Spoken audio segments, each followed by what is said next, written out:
I love the enthusiasm. It is, hooray is all I want to say. This is really an amazing time together.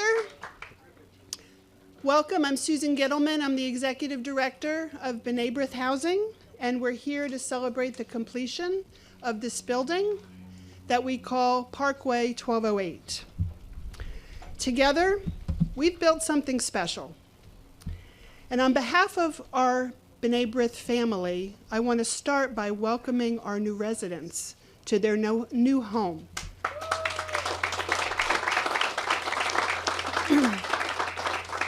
Folks started moving in a week ago, so it's a very, very exciting time. As I said, it's a special day, and I just want to outline what we're doing. We're going to start with a brief speakers program. We are, in fact, going to cut a ribbon, and I'm hoping folks stay around.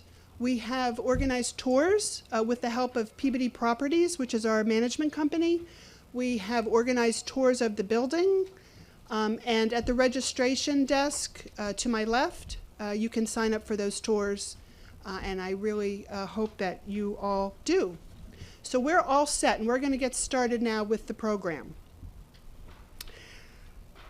I also wanted to mention speakers, please come forward when I call you up, or call on you. So first, it is truly an honor to be able to introduce Mayor Michelle Wu. Mayor, just for a moment, yep. I just wanted to say a couple things. First of all, you're a tireless advocate for affordable housing, which we know and feel, and are grateful for your support for this project. This project would not have happened without your leadership, and also the commitment of your team. You just have an extraordinary team, which I know you know. I don't know if Sheila Dillon is here today. I didn't see her. But Sheila, I wanted to do a shout out for Sheila. She is amazing and is always right there when I need her if things aren't running as smoothly as they might. I also want to recognize her team, Jessica Boatwright, I know Chris O'Keefe. They're different folks, and once I start naming names, I get in trouble, but I wanted to make sure we did that because it's only with your help that we're able to get to the finish line on this project. I also wanted to mention one other thing. So under Mayor Wu's leadership, we were able to get the resources to do this project. And I want to mention one of those resources is the Community Preservation Fund, the CPA fund. I'm not sure if the Dean Brown is here from the trust. I know she was hoping to be. But I just wanted to express how grateful we are. So with that, it would be wonderful, Mayor, if you could join me. Thank you so much, Susan. The gratitude is deep both ways, and especially this way. We're so excited to be able to celebrate this with you today. Thank you for taking this on. Thank you for the ups and downs that come with any project like this that requires a lot of creativity, a lot of innovation, and a lot of collaboration. Good morning to all, and thank you for those who are in this tent doing this work every single day in many communities across the city and the state. Mr. Secretary at Augustus of the Office of Housing and Livable Communities, we're excited that your role has been elevated and created and that you bring so much experience to this job. We've already seen you at many ribbon cutting events and announcing new grants in just a short time that the Healy administration has been there. So we're so excited for the partnership. Thank you to our legislators for continuing to keep the funding coming to Boston that we are directing right to housing in our community. So thank you to State Representatives Billy McGregor and Rob Consalvo for all that you do and for being such champions to make sure that everyone can afford to live in our communities. I want to thank City Councilor Kendra Lara, who I believe is represented here by her team as well. She's been a strong supporter of this project and affordable housing. Peter Folan, the head of school at Catholic Memorial, And anyway, I won't go through the whole speaking program. Everyone will come up and introduce themselves. But from Ed and Mark and all of the leaders here, many in our advocacy community who have served, Josh Zakem and so many other friends. Oh, and of course, Sheila is here. She's not sitting in the front row as usual, even though she should be. The best housing chief we could possibly have, best in the country, and to her team, Jesse and everyone from the Mayor's Office of Housing. Thank you, thank you. We know this takes a great deal of teamwork, and this project happened with a sense of urgency and a sense of creativity. It is the best day when we're able to announce that residents are able to move into new homes that will give them the stability and the opportunity to access everything that Boston is doing. It's especially exciting when those units are mixed income apartments with affordability. It's exciting when these units are here in a neighborhood where we have been working really hard to site affordable rental housing, and that we need to do more. This development, Parkway 1208, is the first new construction of affordable housing in West Roxbury in 10 years. And so we're excited to get there and find the space to make this happen. It's also a model of possibility for what income-restricted family housing across the city of Boston should look like. It's proof of what we can achieve when we work together with community members and partners across all sectors and levels of government to create thoughtful, transit-oriented, affordable housing. The families who will build their lives in these apartments will be just a short bus ride away from the West Roxbury MBTA commuter rail station, with bus stops at both ends of the block on Baker Street, and right across the Parkway from the wide open green space of Millennium Park, where I'm always schlepping sometimes up to 5 times a week to take the kids to soccer practice, and lots of activity over there, walking trails and just everything that we want to make sure families have access to. The building itself also includes shared community space with a state-of-the-art kitchen on the first floor, a bike room, a dog washing room, a courtyard with an ADA accessible play structure, and green space for the whole neighborhood to enjoy. As you have heard, this was a project that took a lot of different layers and very strong partners. Thank you to the U.S. Department of Housing and Urban Development. Thank you to Crystal Cornegay and the team at Mass Housing. Thank you to Secretary Augustus and the Massachusetts Office of Housing and Livable Communities. And thank you to all of our elected officials and, of course, our Office of Housing and all our team members there, Sheila, Jessica, and our Housing Development Officer, Stephen Donovan, for leading the city's efforts on this project. Most importantly, to the residents of West Roxbury, thank you for welcoming this community here, this new building, and the residents who are going to live here. Thank you for collaborating with B'nai B'rith, with Open Arms, and with our city team to make this project possible. We need to do a lot more of this all across the city. But it gets easier and it gets faster and it becomes more possible when we have such solid, incredible examples to point to of how lives change when we do make it happen. So congratulations to all, and thank you for being here.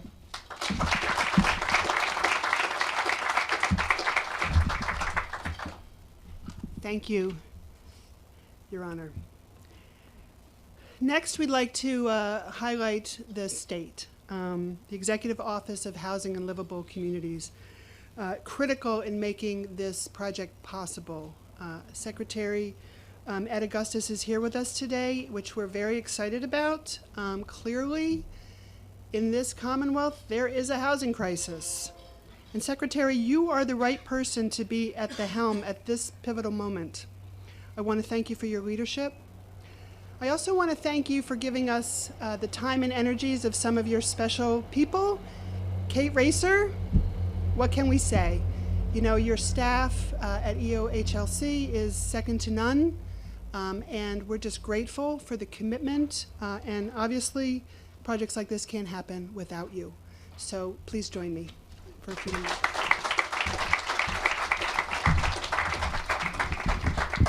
Well, thank you, Susan. I appreciate that generous introduction. It's great to be here. Mayor Wu, Sheila, all of our elected officials, our colleagues in the legislature who provide all the important resources that we are able to give out and support projects like this with. We thank you for your support. We're going to ask you to do even more. We're anxious to get that tax bill out of the legislature because those LIHTC tax credits are critical to continuing the momentum and bringing units online. So we're hoping that gets through. And then working very closely with a lot of our housing advocates and folks here in the city of Boston. We've got some great new ideas that we're going to be launching within a couple of weeks in our new housing bond bill that's going to include a lot of policy recommendations that we think combined can really accelerate housing production, not only here in Boston, but across the Commonwealth. That's what we need to do to meet this crisis. If anybody doesn't think there's a crisis in housing in Massachusetts, these 60 units had 4,800 people on the wait list to get 60 units.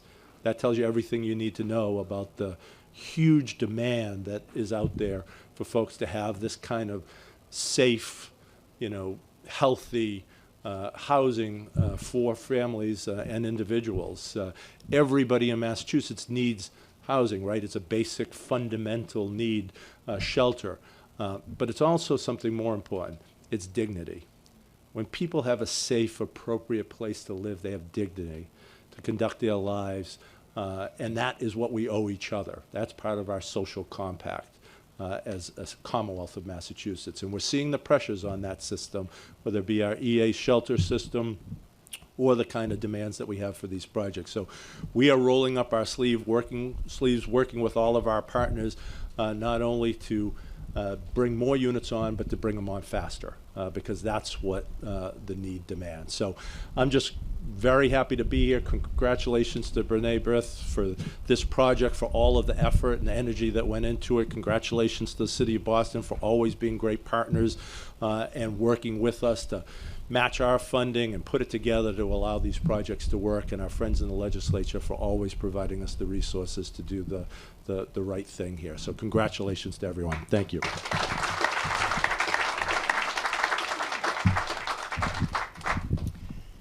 Thank you.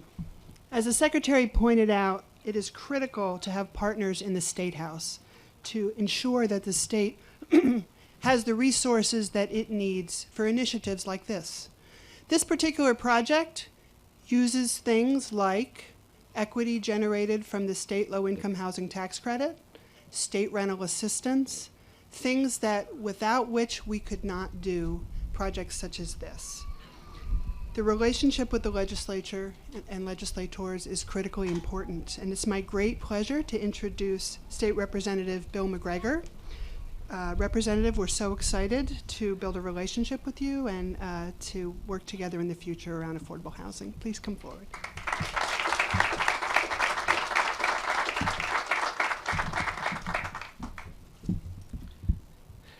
Thank you, Susan. And thank you for having me, and huge congratulations to Brene Brith. It's an honor to celebrate our community moving housing forward alongside Mayor Michelle Wu, Secretary Augustus, State Representative Rob Consalvo, Chief Dillon, and so many local leaders in our community. It's a special feeling when you get to work on a project from start to finish. This actually crossed my desk when I was Chief of Staff for Councilor Matt O'Malley in 2019. We were proud to support it then, and it's almost hard to believe that now I get to stand up here at the ribbon cutting as the state representative. It's critical that we continue to uplift developments like 1208 VFW Parkway, especially during a time when our housing crisis is more apparent than ever. I'm proud to say that I am a lifelong West Roxbury resident, and now my new neighbors will be able to feel that same sense of pride. I've often spoken about my fear that my children won't be able to raise their live where they were raised. And I know a lot of other parents have that same fear. But affordable housing and pathways to home ownership are tools in the toolbox to remedy that fear. They're also critical for stimulating our local economy. And I'm so excited to see how these 60 units will also contribute to supporting our local businesses and our community organizations. I want to thank the mayor, Chief Dillon, Secretary Augustus, and all our local leaders for putting this all together, and Brene Brith, and their commitment to combat our housing crisis by giving people the opportunity to live in the city of Boston. Thank you for making our community a more accessible place to live, and thank you for your leadership in this work. I'm thrilled to have this development in my district. Congratulations.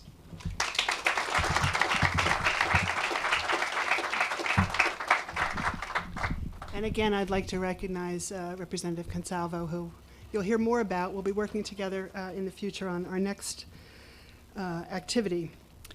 I wanted to mention that we had a number of city councilors who have expressed their excitement about the project and their interest in being here, including District Councilor Laura, who unfortunately is under the weather, but wanted to share her remarks and thoughts. Councilor Flaherty, Councilor Mejia, Councilor Louis June are all very wanted to make sure that we had the opportunity to hear from them about how excited they are about this project. Catholic Memorial, deeply rooted in this neighborhood. We are so pleased to be working together with you, and we're excited about ways of deepening the relationship. Peter Folan is the head of school at CM and has been a staunch advocate for us from the very beginning. I just want to thank you, Peter, so much, and would appreciate if you could share some remarks.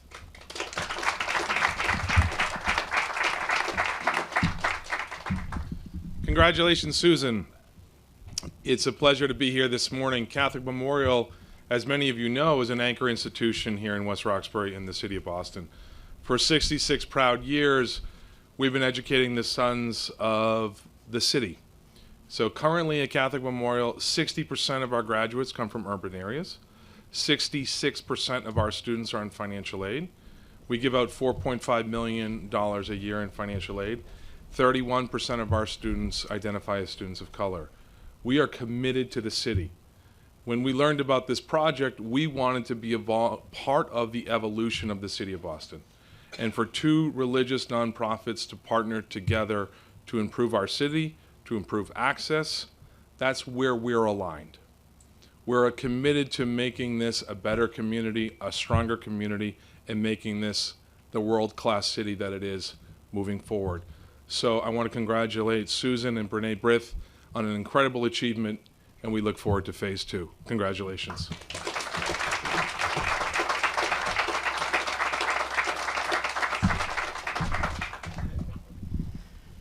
I'd like to introduce some of our private partners who have been working on the project. Private investment, our lenders. I want to acknowledge Eastern Bank.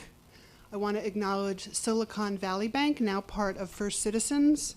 And I want to acknowledge Boston Financial, who has been our equity partner on the project. There are a couple folks here, Peter Hollins, Bridget Ryan, Nathan Lowry, Pat Capalbo. I just wanted to acknowledge all that you've done.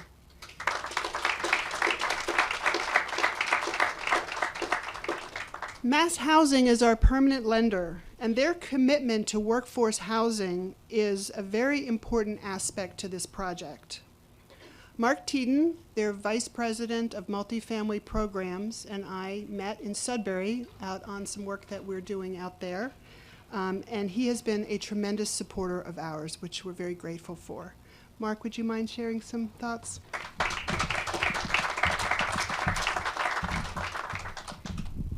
Thank you, Susan, and congratulations. We're very, very pleased to be celebrating what we are here to celebrate today. And we too offer our congratulations to the 100-plus residents that will now call this beautiful place home. That's a terrific accomplishment.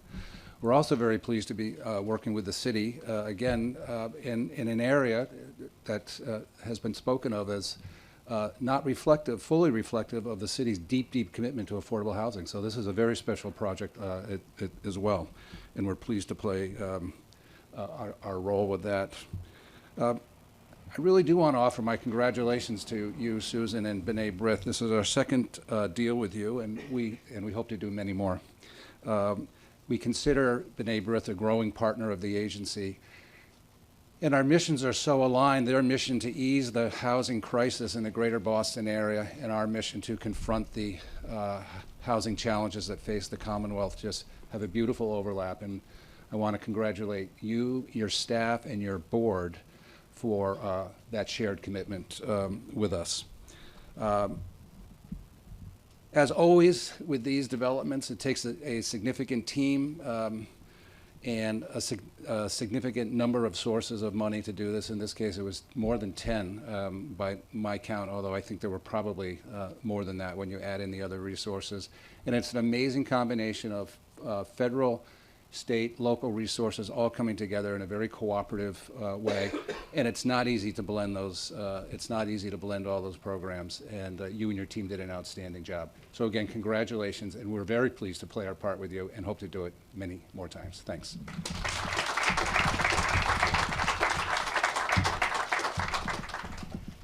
It's time to bring it home. I want to talk about our organization, and starting with our board of directors, volunteers who guide our work every day. We have a number of board members here today. I'm going to name you, and I'd appreciate if you could just raise your hand, and I'm hoping I got everybody. Hindel Grossman, Molly Goodman, Eleanor White, Marvin Sifflinger, and Ed Zucker. If I missed anybody.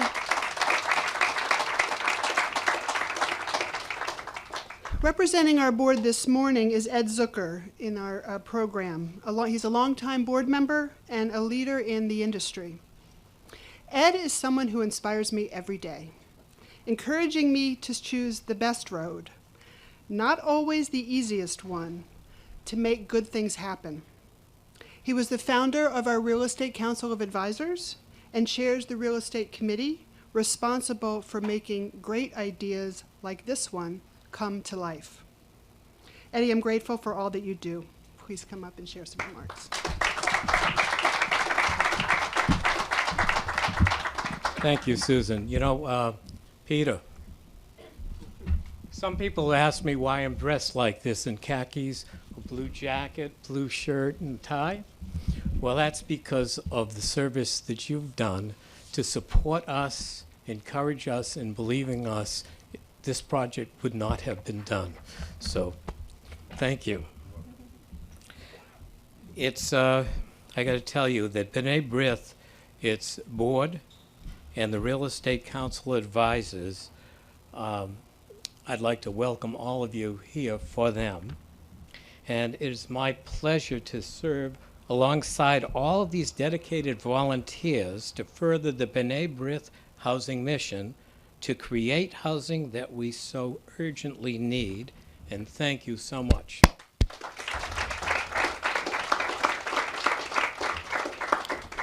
You know, it doesn't surprise me that we had 4,800 applications for these 60 units of affordable and workforce housing.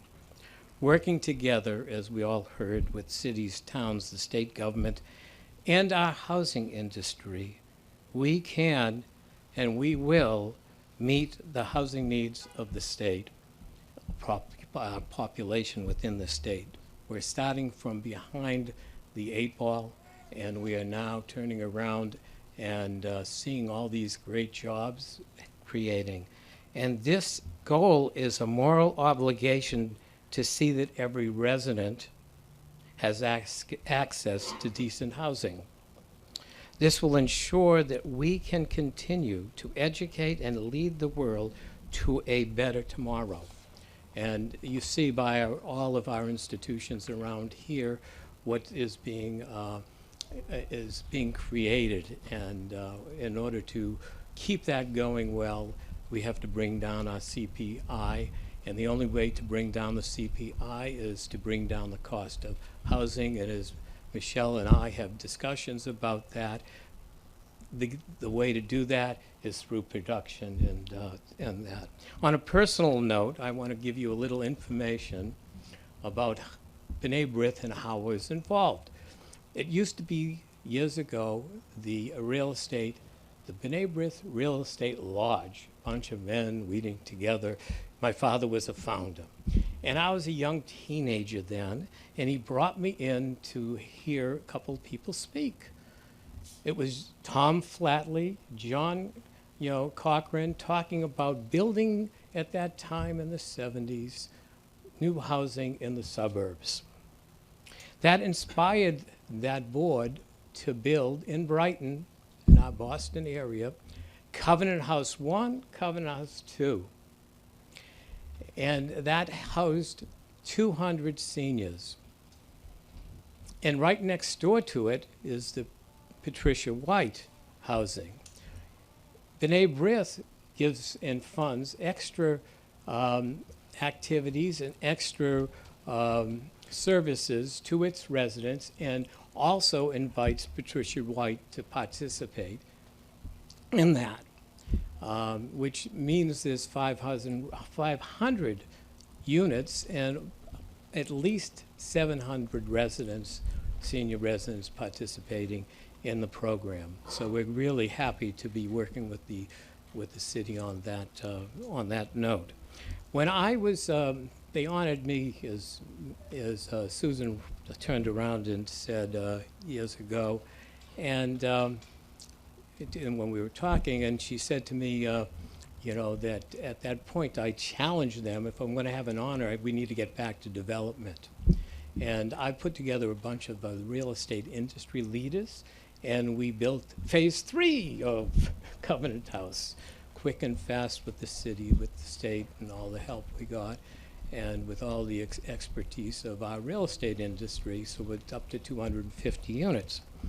I then convinced them that we should raise money for an executive director to build more, you know, and so we put out an RFP. We looked around, and there's Susan Gittleman, and wow, she's put together a team, a great team, that in a short period of time turned around and doubled the affordable home ownership units that are owned by the Newton Housing Authority.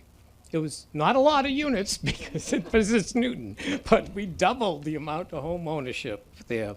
In Sudbury, we went in and built phase 1 of senior housing. Well, I always look for phase 2 or 3, so we built phase 2 then. Just finished it a little over a year ago, full. I have phase 3 in the works right now, so. In Swampscott, we built senior housing there first time in a long time. In fact, the Governor Baker said, I couldn't believe you did it. Well, right now we're working with Swampscott to build affordable veterans housing with them. So, you know, it's amazing what's being done by Susan and team. And we are just in the midst of purchasing land in Cambridge for 100 more units of affordable housing. And I hope all of you will turn around and be at our groundbreaking in Hyde Park for the senior housing in Hyde Park. Can't wait to have that and move forward. By the way, I have two additions, the property next door and over there. We've looked at those here. And just to let you know, this is phase 2. We have on this parking lot, you heard the trains going by. I built something on Minor Street, and I challenged the architects to make it quiet, so because the train went by there and so forth. And when you were in that building, it was so quiet until you open the window. You know, so I mean, this is a challenge. That's phase 2. We have the right of first refusal, not an option, the right of first refusal on that piece.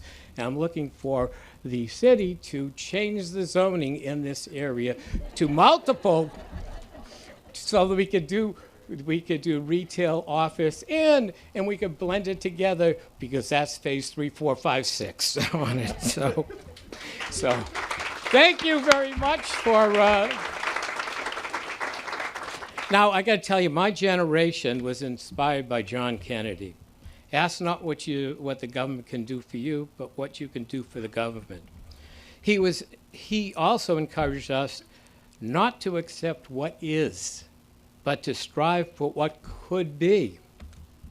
The new generation of politicians that we have reminds me of my generation.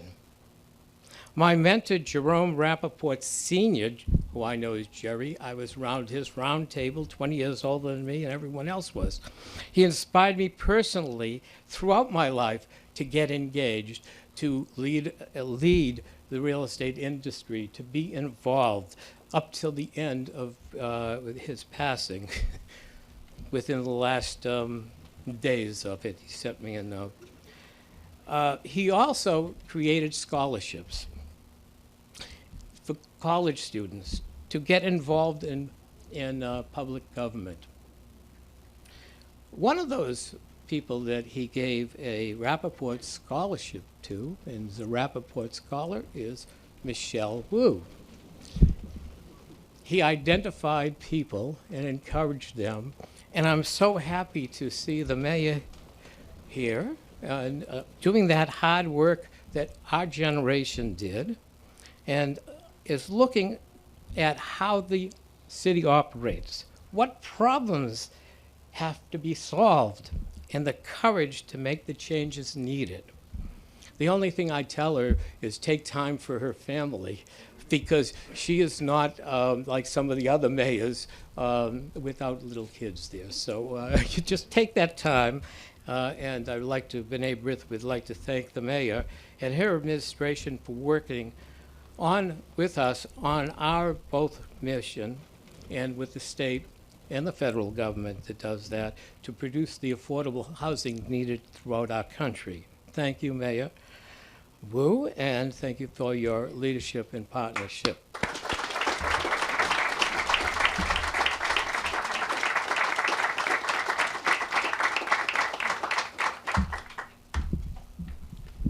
Thank you, Eddie. Finally, I'd like to recognize our staff who do this work every day, for whom this is my honor, actually, to be working with these folks every day, given the commitment there. So I just wanted to recognize Melissa de Oliveri Assis, Mazzolina. These folks are over by the table. Yara Verget, David Webster, Holly Grace, Kevin McGuire. And I want to do a special thank you to the project manager for Parkway 1208, Natifa DeBellet. Natifa?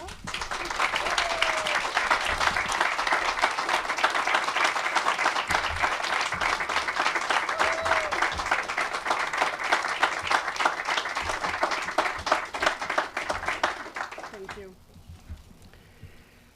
Okay, it's time. We are gonna, in a moment, we're gonna cut the ribbon, but I wanted to just do a couple of housekeeping things. First of all, I wanted to, again, reinforce, we'd love it if you would go into the building, and there are tours. We'd also love it, we have a gift for all of you. We have a basil plant that we hope you'll take and enjoy. It's a beautiful day, and maybe Italian is what we're thinking about. I don't know. And the other thing I wanted to say is, obviously, as Eddie alluded to, our work is not done here. Our next project is about to break ground. There's a visual on the table, so if you have a chance, take a look at it. It's 1201 River Street, 63 units of senior service-enriched housing in Hyde Park. We're so excited to get started on that as well. And so please stay connected with us because there's some exciting things happening. So with that, I would love to ask the speakers to join me at the front of the building. We'll do the ribbon cutting celebration, and then I hope, folks, there's a lot of food. We've got cider for the season and all kinds of other things to enjoy, so please enjoy. Thanks so much, everyone.